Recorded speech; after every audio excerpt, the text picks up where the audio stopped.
Communiqué du gouvernement de la République du Niger. Le gouvernement de la République du Niger a suivi avec consternation les propos tenus le lundi 28 août 2023 par le président de la République française à l'occasion de son adresse aux ambassadrices et ambassadeurs de France.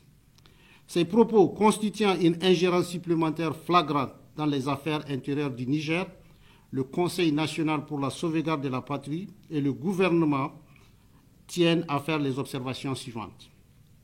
Premièrement, il vise à infantiliser les chefs d'État africains en agitant, sans aucune prise en compte des différences entre les contextes nationaux, la psychose d'un risque régional de contagion de putsch militaire. Il pense ainsi les apairer et instrumentaliser la CEDEAO pour les obliger à adhérer au projet néocolonialiste d'un autre âge d'invasion du Niger. Deuxièmement, ces propos visent à fabriquer une division ethnique artificielle pour opposer les Nigériens les uns les autres et créer les conditions d'un conflit interethnique, à l'instar de ce qui s'est passé dans certains pays africains et qui a été provoqué par ce genre de manipulation. Troisièmement, contrairement à la rhétorique macronienne qui consiste à dire que les militaires ont abandonné la lutte contre les terroristes pour les privilèges du pouvoir à Niamey, nos forces de défense et de sécurité sont plus que jamais engagées à poursuivre leur lutte acharnée contre les forces terroristes, d'ailleurs soutenues par la France, qui prétendaient jusqu'ici nous aider dans cette lutte. Quatrièmement, ces propos visent à perpétuer à tout prix les relations patron-client, maître-sujet, auxquelles le régime défunt a assujetti le Niger par rapport à la France. M. Macron n'hésite même pas à présenter les anciennes autorités à la face du monde comme ses marionnettes en justifiant le soutien qu'il leur apporte par leur engagement à l'international sur tous les agendas qui sont ceux de la France.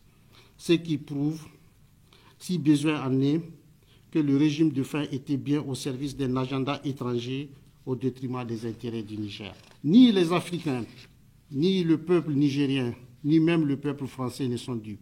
Les propos de M. Macron et ses incessants efforts en faveur d'une invasion du Niger visent à perpétuer une entreprise néocolonialiste sur le peuple nigérien qui ne demande rien d'autre que de décider désormais par lui-même de son destin.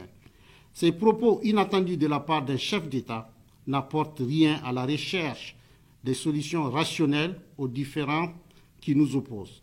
Le Conseil national pour la sauvegarde de la patrie et le gouvernement de la République du Niger réitèrent que ces différends ne portent ni sur les rapports entre nos peuples, ni sur les individus, mais sur la pertinence de la présence militaire française au Niger. Et l'établissement de relations respectueuses et mutuellement bénéfiques dont les autorités nigériennes soutenues par le peuple ont fait un principe désormais cardinal de leurs relations internationales. Fort du soutien du peuple nigérien, seul juge de leur légitimité, le Conseil national pour la sauvegarde de la patrie et le gouvernement sont résolus à s'opposer à tout paternalisme et tout interventionnisme d'une époque à jamais révolue et entendent œuvrer pour l'établissement d'un ordre nouveau, gagnant-gagnant et respectueux de la dignité de tout le peuple et de la souveraineté de tous les États. Fait à Niamey le 1er septembre 2023.